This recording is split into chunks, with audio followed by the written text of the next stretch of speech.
गीतांजलि की होगी वापसी, फिर मचेगा हीरा और अरमान की जिंदगी में बवाल।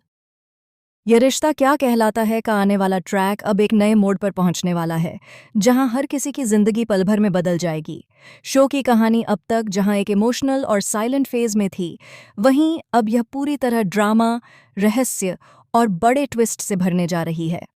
दोस्तों, अब तक हमने देखा कि गीतांजलि की मौत ने सभी को तोड़ कर रख दिया था।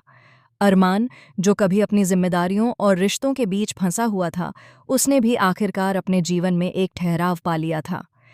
हीरा और अरमान की जिंदगी 5 साल के इस लंबे लीप के बाद शांत और खुशहाल दिखाई जाती है, परंतु यह शांति बस एक भ्रम है, क्योंकि असली तूफान अब आने वाला है। सीरियल की शुरुआत में हमें गीतांजलि की बॉडी दिखाई जाती है, लेकिन जैसे ही कैमरा उस पर फोकस करता है, सीन अचानक से कट कर जाता है। हर दर्शक यही सोचता रह जाता है कि आखिर क्या हुआ। क्या सच में गीतांजलि मर गई, या फिर इसके पीछे कोई बड़ा रहस्य छुपा है। 5 साल 1 महीने का लीप दिखाने के बाद कहानी एकदम नई दिशा में चली जाती है। अब अरमान अपनी जिंदगी में आगे बढ़ चुका है। हीरा अब अरमान की जिंदगी का अहम हिस्सा बन चुकी है। दोनों की शादी हो चुकी है और घर में सब कुछ नॉर्मल दिखाया जाता है। लेकिन कभी कभी अरमान की आंखों में वो अधूरापन साफ झलकता है, जो गीतांजलि के जाने के बाद कभी मिट नहीं पाया। हीरा भी यह महसूस करती है, पर वह खुद को मजबूत दिखाने की कोशिश करती है। वह अपने दिल में कहीं न कहीं इस डर को दबाए रहती है कि अगर कभी गीतांजलि लौट आई तो। लेकिन वह खुद को समझा लेती है कि यह मुमकिन नहीं है। और तभी शो की कहानी में आता है एक ऐसा ट्विस्ट जो सबको हिला देता है। अस्पताल की पुरानी नर्स, जो गीतांजलि के केस के वक्त मौजूद थी, अचानक अरमान के सामने आती है। उसकी आंखों में डर है, लेकिन होंठों पर सच छिपा है। वह कहती है, साहब, वो दिन मैं कभी भूल नहीं पाई। वो बॉडी गीतांजलि की नहीं थी। अरमान हक्का बक्का रह जाता है। वह नर्स को रोकता है और पूछता है, क्या मतलब? तुम कहना क्या चाहती हो? नर्स के कांपते हुए होंठ बस इतना कहते हैं, वो दिन बहुत डरावना था। सब कुछ बहुत जल्दी हुआ। किसी ने हमें सच्चाई बताने नहीं दी। यहीं से शुरू होता है यह रिश्ता क्या कहलाता है का नया अध्याय, जिसमें गीतांजलि की मौत नहीं बल्कि उसकी वापसी छिपी है। दरअसल, जिस दिन गीतांजलि का एक्सीडेंट हुआ था, उस दिन अस्पताल में कोई और लड़की भी लाई गई थी, जिसकी हालत लगभग वैसी ही थी जैसी गीतांजलि की बताई गई थी। दोनों के चेहरे बुरी तरह जल चुके थे और किसी ने उस समय गलती से पहचान बदल दी।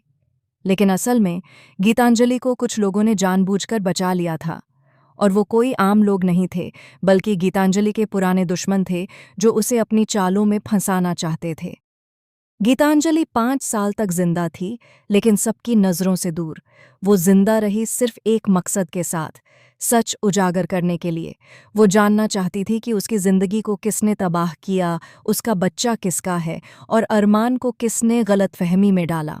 और अब 5 साल बाद, जब सब कुछ बदल चुका है, गीतांजलि लौट रही है। लेकिन इस बार वह वही मासूम गीतांजलि नहीं रही। अब वह एक मजबूत, निडर और बदले की आग में जलती हुई औरत है। उसकी वापसी की खबर किसी को नहीं है।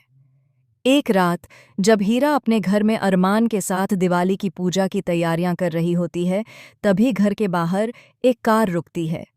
एक औरत उतरती है, जिसकी चाल में रौब है, पर चेहरा घूंघट में ढका है। घर की नौकरानी उसे रोकती है, लेकिन वो औरत सिर्फ इतना कहती है, मुझे अरमान से मिलना है। हीरा जैसे ही बाहर आती है, वह औरत अपना चेहरा उठाती है और सबकी सांसें थम जाती हैं। वो है गीतांजलि। अरमान के पैरों तले जमीन खिसक जाती है। उसे अपनी आंखों पर यकीन नहीं होता। वो आगे बढ़ता है, लेकिन गीतांजलि उसे रोक देती है और कहती है, इतनी आसानी से मत पहचानो अरमान। 5 साल पहले तुमने मेरी लाश को देखा था, अब देखो मेरा सच। घर में सन्नाटा फैल जाता है। हीरा की आंखों से आंसू छलक पड़ते हैं, पर वो कुछ बोल नहीं पाती। गीतांजलि धीरे धीरे आगे बढ़ती है, और तभी सबकी नज़रें उस बच्चे पर जाती हैं जो उसके पीछे खड़ा है। एक छोटा सा मासूम लड़का, जिसकी आंखें हूबहू अरमान जैसी हैं। गीतांजलि मुस्कुराती है और कहती है, मिलो अरमान, ये है तुम्हारा बेटा। अरमान के लिए यह पल जैसे किसी तूफान से कम नहीं होता। उसकी आंखों में सदमा, पछतावा और प्यार सब एक साथ उमड़ आते हैं। हीरा की हालत खराब हो जाती है, वो वहीं गिर जाती है। इसके बाद घर में मच जाती है हलचल। परिवार दो हिस्सों में बंट जाता है, एक जो गीतांजलि को सच्चाई मानते हैं और दूसरा जो इसे किसी चाल का हिस्सा समझते हैं। धीरे धीरे पता चलता है कि गीतांजलि की मौत के पीछे एक बड़ा षड्यंत्र था। असल में किसी ने उसे खत्म नहीं किया बल्कि जिंदा रखकर छिपा दिया ताकि उसकी जगह कोई और फंसे। और वो कोई और थी अरमान की नई बीवी हीरा। गीतांजलि के पास सारे सबूत हैं। उसने 5 साल तक छुपकर सब कुछ रिकॉर्ड किया, दस्तावेज जुटाए और अब वह लौटी है सिर्फ एक मिशन के साथ, अपना हक वापस लेने और अपने बेटे को उसका असली पिता दिलाने। अरमान अब अपने जीवन के सबसे कठिन मोड़ पर खड़ा है। एक तरफ उसका वर्तमान, हीरा और उसकी बनाई नई जिंदगी, दूसरी तरफ उसका अतीत, गीतांजलि और उसका खून। कहानी अब एक इमोशनल वॉर में बदल जाती है। गीतांजलि की आंखों में सिर्फ एक ही मिशन है, अब मेरी कहानी मैं खुद लिखूंगी। वो अरमान से कहती है, जब मैंने तुम्हें सबसे ज्यादा चाहा तब तुमने मेरी सच्चाई पर शक किया, लेकिन अब जब मैं लौटी हूं तो सिर्फ अपने लिए नहीं, अपने बेटे के लिए लौटी हूं। अब तुम्हें फैसला लेना होगा कि किसका रिश्ता अपने बेटे के वो थे।